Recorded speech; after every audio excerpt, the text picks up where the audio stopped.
All right. Thank you so much, Nicole. I am so excited for y'all to be here and to be able to listen to this great panel. I really wanted to be able to pick their brains, so we're going to dive into it for a bit. Just a little bit of background. I'm going to start with like high level about grants. So if you know a lot of grants, like stick with me. I promise we'll get to the nitty gritty, and I'll definitely open it up for y'all to ask questions later because that's really important to me. So if we could just start with like. If we could start with Annika, actually, can you tell me a little bit more about Gitcoin grants and like what the heck is Quadratic Funding? Sure, yes. Good morning, everyone. Great to see you all. Excited to chat about Gitcoin grants and what we're doing for our grants program. So Gitcoin, if you're not familiar with us, we were founded in order to fund and build public goods. And so we were founded on the thesis that open source software generates billions of dollars a year in economic value, but there aren't really viable business models for a lot of developers to maintain open source software and do that as either a part-time or a full-time job. It's often these projects go maintained, these folks are not compensated effectively for their work, and so Gitcoin is trying to change that. We started off primarily with public goods in terms of open source software in the Ethereum ecosystem, but we have moved a little bit beyond that into Web3 public goods and even public goods that are off-chain more broadly. So in terms of our structure, we're effectively a three-sided marketplace. So we have our big matching funders, which are like the Uniswaps and Polygons of the world, who put funds towards a matching pool. We also have individual contributors like you and I, who would contribute to these grants. And then finally, we have the grantees, who are the beneficiaries of this funding. In terms of structure, we run these grants rounds once a quarter, so it's a big event every few months. We've got our next one coming up starting on March 9th. So definitely encourage you all to participate and get involved with Gitcoin grants. Awesome. And Calvin, I have a question regarding like what are retroactive grants and like how do those come to play in the whole grants ecosystem? So if you want to pass the mic down. Hello, cool. So yeah, at Optimism, we kind of share a similar thesis as Gitcoin. And I guess it's our approach is a little bit different to this problem. So we're using this sort of experimental, it's an idea that people have talked about for a long time, but it's sort of experimental, at least in the Web3 ecosystem, to use a grants model that is purely retroactive. So the thesis is it's really, really hard to predict how things are going to go in the future, and it's really easy to see how things have gone in the past.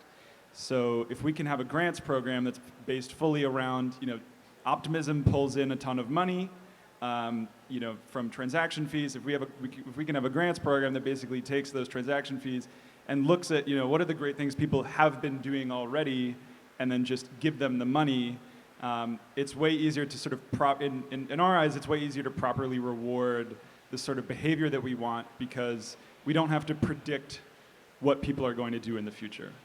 Awesome. Corbin, I have a question for you. When it comes to grants, do these grants have to be like hundreds of thousands of dollars of grants funding, or have you seen impact with like micro grants as well?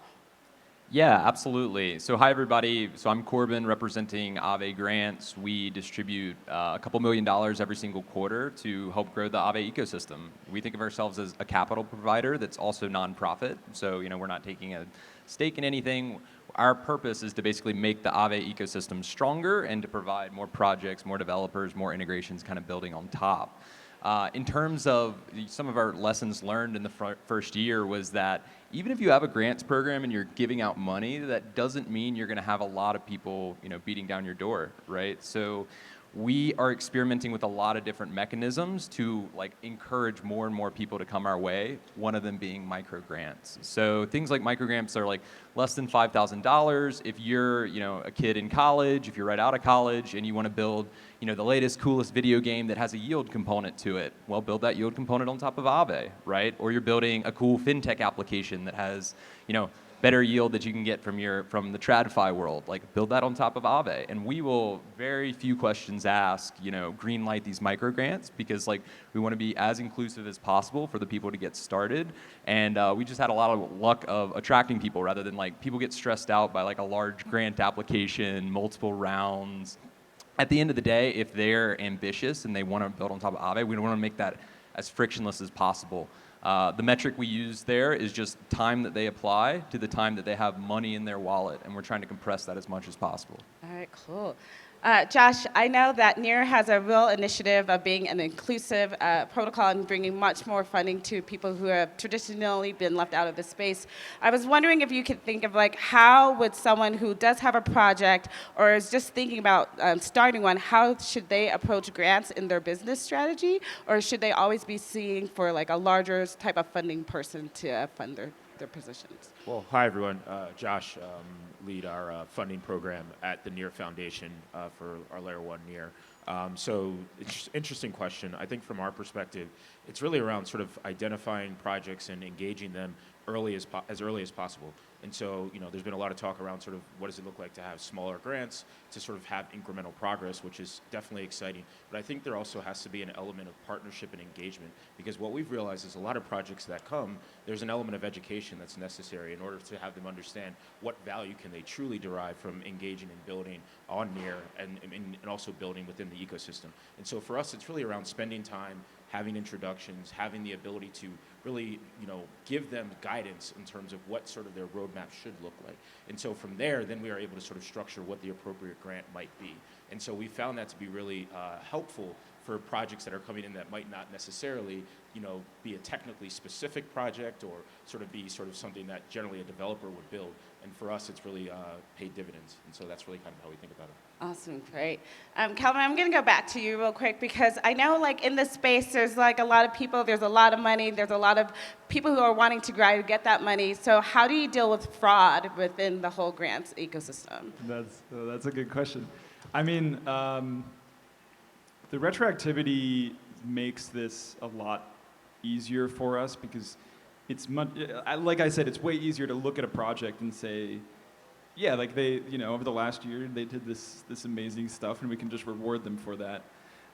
If we had to go and, start predicting about what people are going to do in the future and then all of a sudden, some people come in and they say, well, we're going to do all these great things in the future and then never do it, that becomes a much bigger problem. So at least it's definitely less of a challenge if you're doing everything retroactively. That's not to say it isn't a challenge. You kind of, yeah, it's difficult. You definitely have to start building up this. This is not something I can easily answer in 30 seconds, but you do have to start building up, a system where you can, there's standards about how you can get information about people, that you can create like basically standards about what your project does and how much money you bring in and who you are and all these different things, right, that are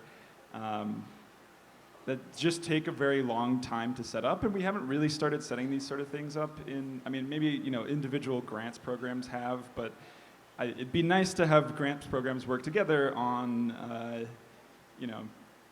setting up a common application process for lots of different grants so we don't have to keep rebuilding the same thing over and over again. We can kind of have a shared understanding of what it means to have a trustworthy project that can receive grants.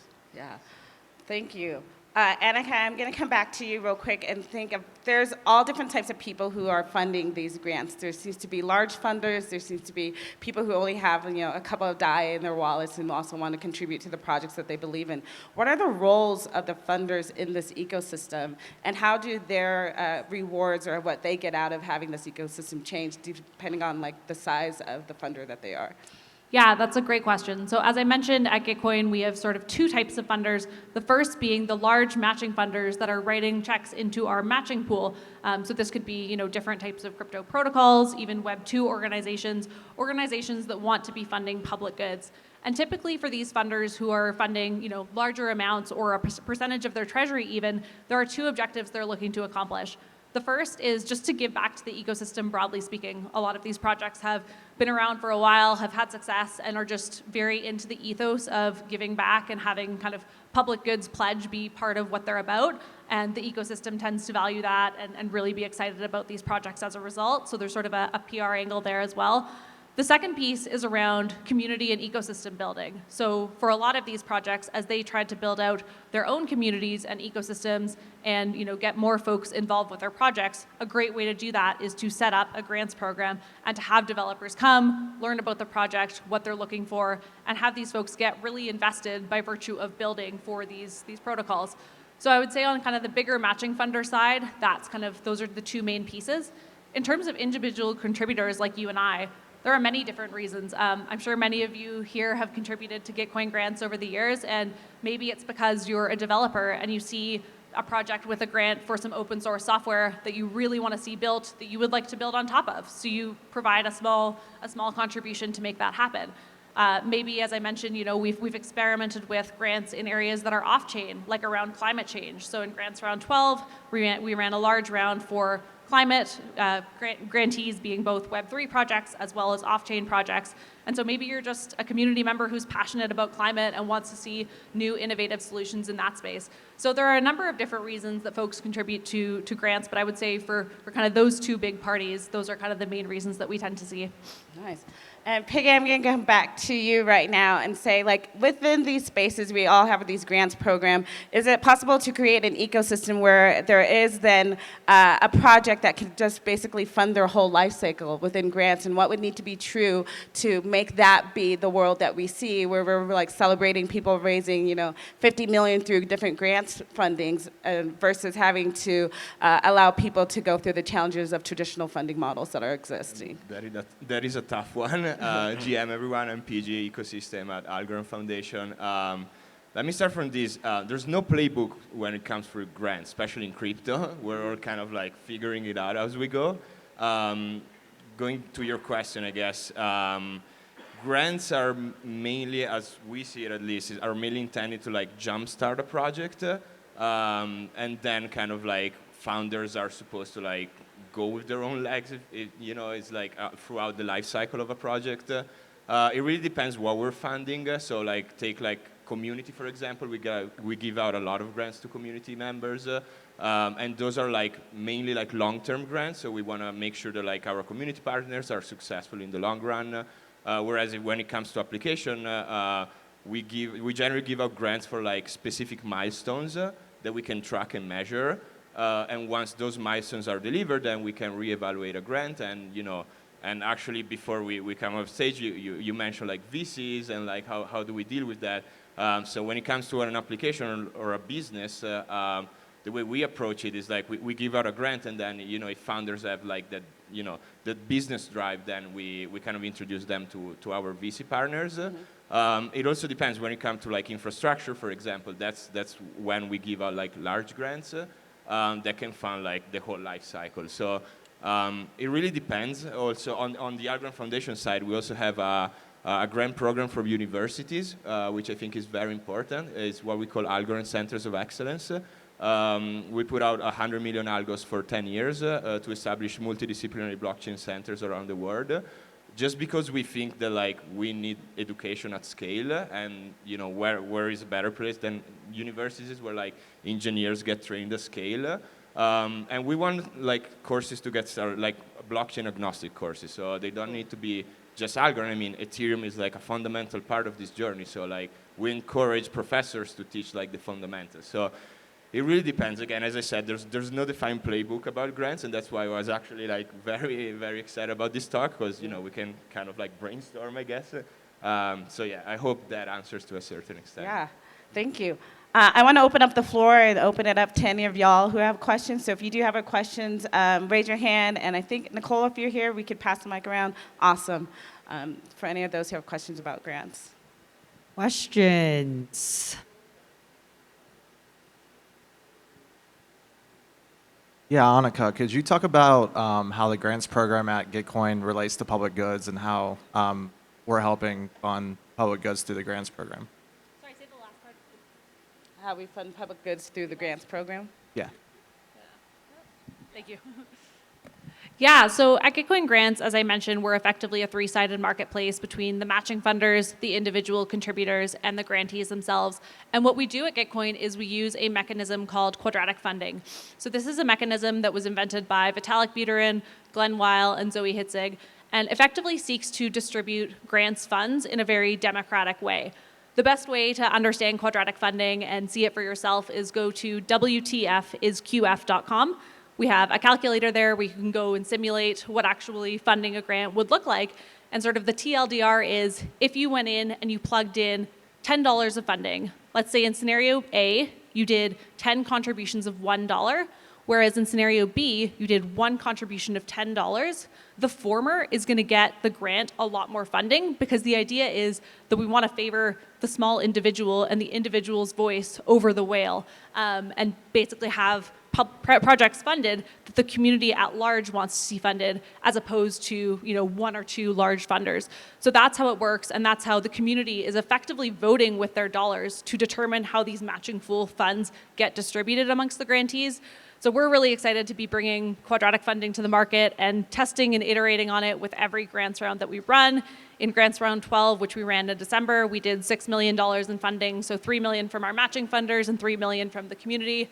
And we're excited about building and testing Quadratic Funding a lot more broadly. So as other folks were saying, it's very early days. This is all experimental. Really excited to see where grants and Quadratic Funding more broadly go in the future.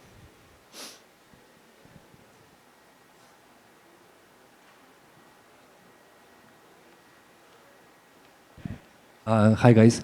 I have a question. For example, I have like a very big Web 2.0 platform and I want to migrate it to Web 3.0 version. I know how to do it, how to tokenize it. And my question is, if like I approach any blockchain or any like company occurs with like millions of users, what kind of grant I can ask? Or do you like you want to buy equity, or you like, for example, I'm like, no, that's another question. That's it. Yeah, I'm happy to take that on. So I think, again, as I mentioned before, from our perspective, it's really around a conversation and understanding what your goals are in terms of integrating and building on our platform from that standpoint. And so if you are an organization that perhaps has, already has equity funding and a structure, and you have sort of milestones or expectations or goals, we want to be able to have those inform what the right funding model is for that particular project. So it might be a large grant with structured milestones around actually integrating those users onto the platform and making sure those are hit and sort of staging them out. It might be around sort of having development goals, engaging with members of the core team to make sure that your program and your product is integrated accordingly. And so really it will depend on sort of the goals and sort of the dynamics of your existing business, and then making sure that we're setting you up for success.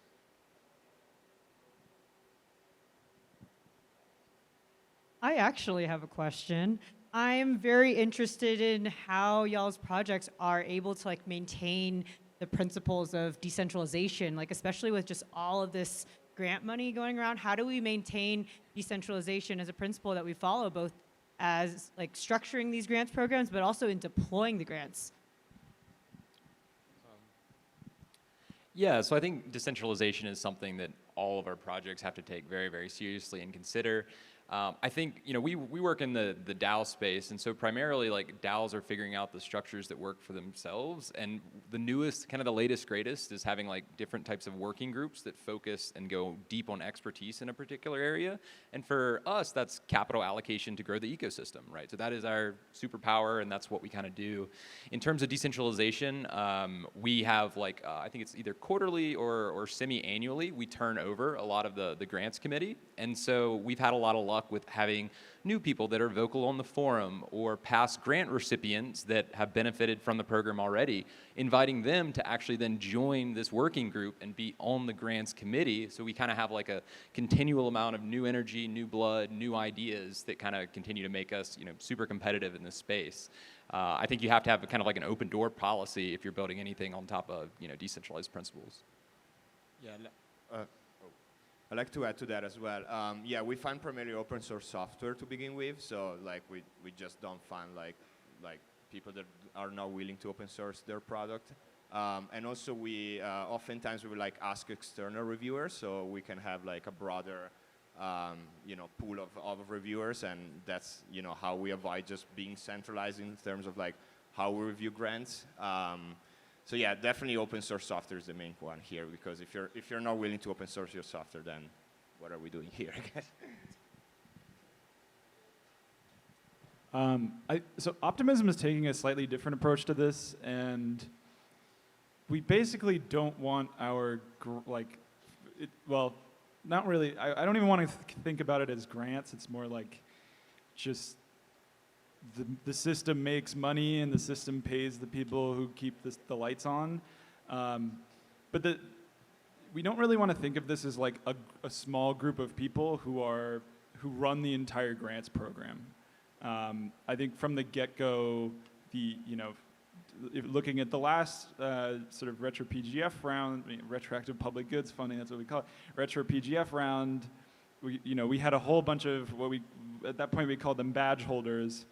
And the general idea is to have a large group of people from the outset who are distributing these grants. Just like taking into account the fact that people do have very domain-specific knowledge, it seems unrealistic to us to have a small group of people responsible for distributing grants to everybody. At the very least, you need, a large group of participants with domain-specific knowledge that are sort of compiling information about the different projects that you can give grants to, explaining, here's what this project is doing, and here's why they deserve a grant, and blah, blah, blah. And then, sending it off to a group of people who can then review it and also switch out the group of people who are reviewing these things so that you sort of fund it's not just, the first time we did it, we had a lot of like technical blockchain people, and the results of the funding very much mirrored the group of people who are making those decisions. So it's clear that, maybe it's something like having, in different rounds, having different focuses, and then putting people, in that position. The people who are actually deciding where the money goes are people who have expertise in those areas, or you make it big enough that there's people with expertise in very many different areas who are all sort of controlling how each one of these grants rounds work. Are you saying that diversity? Are you saying then that diversity of thought and diversity of people actually makes for better grants rounds? Oh, absolutely. Okay, Not even a great. question. All right, cool. And I know, like, from a fraud perspective, diversity of thought and diversity of people make for better fraud detection as well, correct? Yeah, absolutely. Okay, cool. My other question that I had, wait, is there any other questions from the audience before I ask a question? Yeah. On to you, or not. Thank you. I love the point about diversity of thought leading to better grant rounds, and I'd be curious to hear how you think about that at Optimism in context of the fact that we want to do these retroactive grants, and maybe the people who have access to the opportunities to build in this space, maybe there's like a disconnect between that people, and then we also have that ethos of wanting to have as much diversity and inclusivity as possible. I don't know if I was lucid with that question, but. Is this like are you asking about the retroactivity aspect of it? How do you think about the balancing act between, we want to make it as diverse and inclusive as possible, and recognize that not everyone building has the same access to opportunities? Sure, yeah. Wow, this is a deep question. I could talk about this for a very long time. I'll start by saying probably the most important piece of this is that a really good grants program needs to be consistent and reliable, right? If it's predictable, then my barrier to entry decreases, because I can basically just start getting involved and be very, very confident that I can be paid. And so that's number one. I think for at least for Optimism's retroactive public goods funding, the entire model is based on this idea that it must be consistent. You must have an idea that if I start working on something, that's going to, if I start an open source project, right? I go on GitHub, I start something, and I just start working on it. If I feel like, there's close to a 99% chance that I start working on this and then, the retroactive public goods is going to fund me, and I don't even have to, I might not even have to apply for it. I just do it, and somebody else sees that I'm doing it, and I tell somebody about it. So the more reliable we can make it, the more people will feel like they can actually feasibly get the money that they need.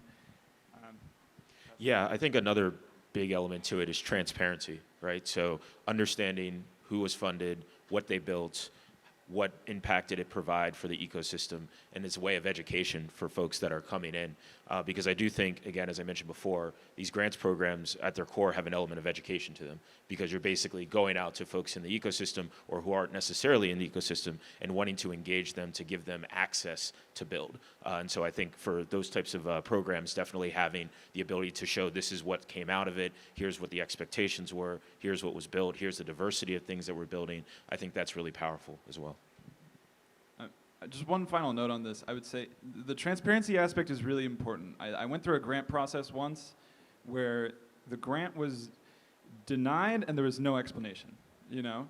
And that, I mean, if you don't know why, you know, if you don't know why the thing was denied, I don't know how you can possibly change the proposal or change anything, right? And so you really need a process where people know exactly what steps they need to take and they will get the money that they need. And if you can do that, you can achieve a lot, right? People who need that money can get that money because they know exactly what they need to do. I have a question, but sorry, I'm loud. I'll be loud all day long. My question is, there's people who have problems in both the Web 2 space and the Web 3 space. So what I'm hearing is like some of our solutions are specifically geared towards Web 2 spaces, but if collectively we had like, you know, a lot of transparency, they could have a micro grants or start with public goods and build the needs for their spaces and continue to grow into the Web 3 spaces. But my question then is like, what is the process of onboarding new people who are outside of the Web 3 spaces and giving them access to the funding that's within this Web 3 ecosystems? Yeah, so I'm gonna have a pretty opinionated take here. I think one of the reasons people have had bad experiences with grants, people have very different types of funding models, whether it's quadratic funding, retroactive, micro grants, is because nobody has a standardized process yet, right? We probably all rolled our grants process from the ground up, like shout out to Airtable and like Google Sheets and all, you know, Web 2 tools that are still doing the dirty work behind the scenes. So free alpha for the day is whoever's building like the Web 3 Shopify for grants giving, right? Between signing up, going through a transparent grant process, you know, getting a funding amount, and then even tracking afterwards from a metrics perspective, like build that. We need that like yesterday, because all of us are kind of doing our processes like, you know, ad hoc. In terms of Web 2 folks, I frankly think that it's some of the best and easiest low-hanging fruit talent to bring into the Web 3 space. I hear of another, you know, FANG PM or developer that's like pivoting to Web 3 or DAOs or crypto social like every single week. I think maybe we all come together and do like a Web3 incentivization fund, announcing today, to basically pull all these talented Web2 folks and bring them into the space. The last thing I'll say is one of our biggest learnings in our first year of operation was it's not always build it and they will come. So we've played around with things like requests for proposals, a lot of outreach, like was mentioned earlier as well, to like pull these talented folks into the ecosystem, right? They don't have the next great Web3 idea right off the bat. They're reading about it, you know, after their workday ends, right? But like we have all these, you know, beautiful, amazing ideas. Like we can just quickly write it up and invite the ridiculously talented Web2 people to have an easy on-ramp into our space.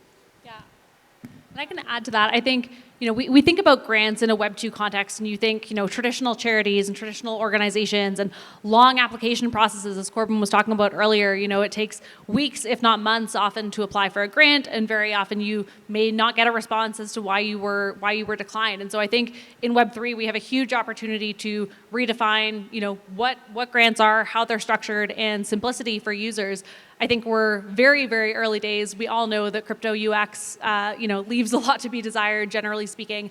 But I think just kind of the first principles approach from which, you know, all of these organizations are thinking about grants funding, non-dilutive capital, and how that plays into, you know, a startup or an open source project's, you know, trajectory over time, I think is going to unlock a lot of opportunities. And for what it's worth, I would say I'm not a grants maxi. I'm a huge grants proponent. I think they will play a massive role in the funding ecosystem for Web3. But I see them as one additional tool in addition to the existing funding mechanisms, not necessarily the be-all and end-all for every project, because every project ultimately has very different funding needs. I think one thing to note here too is that, and I'll speak specifically for myself, we're representing one organization in the broader ecosystem. So clearly that by design is not a diverse view, regardless of if there's a committee or otherwise. And so one thing that we're thinking about is what does it look like to take pools of capital and support and to provide them to other projects in the ecosystem to launch their own philosophy around grants. And so basically from that standpoint, you're really having a different view of, hey, this is what is important to us as an organization and development of the ecosystem and how to scale. And I think one thing Corbin mentioned that's really powerful is that for a lot of folks that are transitioning from Web 2 or thinking about it, this is really sort of a place for them to actually gain access and support and resources to actually experiment.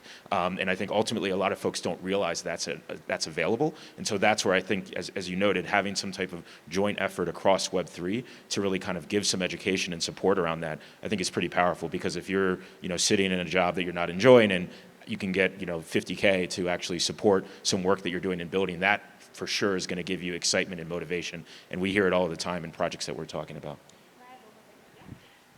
Just on the diversity front, and going back to Eli's question from earlier, I think early stage funding is where grants will play a pivotal role in leveling the playing field. If you think about traditional venture structures and startups, for the earliest stages for most startups, there's sort of two paths. One is bootstrap, which basically means you have the capital or means to access the capital yourself. Two is like a friends and family round, which often is reserved for folks with existing networks, existing systems of privilege that they are born into. I see grants as an alternative to that whereby the community can say, this is a project that should be funded, that should get early stage capital, and perhaps someone who doesn't have access to those existing venture networks can come in, start getting funding in a much more simple, hopefully fast and democratic way. So for me, kind of the alternative to seed capital is huge here. Okay, if I can add just a little bit to that, I think also a key thing is empowering key members of the community, people that actually have demonstrated can deliver and are actually serious about it, so that they can give grants because they're kind of building their own community. And I'm a big fan of Near's guild model, and that's I think kind of that's how it plays out. I want to point out one of the the biggest dangers in the grant ecosystem, especially from a layer one perspective, is grant shoppers, people that go ask for grants from different L1s, and it's okay, so you're not really serious, just you want to get a bunch of money just to deploy in all these different chains. So I don't know if we guys can come together and figure it out, because there's definitely no way to understand that. But so yeah, definitely be serious about what you're doing. Definitely go explore different layer ones, different layer twos as well. But don't be a grant shopper, because it's ultimately not gonna work and it's not gonna build a good reputation for yourself. That's just a suggestion. Yeah. Well, if we think about having a hackathon to kind of build on these solutions, I know a person we can talk to. So that would be me. Thank you all for joining this conversation. If you do have questions, just reach out to them on Twitter. Find us. We'll be here at the conference. Thank you so much to my panelists and my distinguished guests. Thank you so much for talking about this.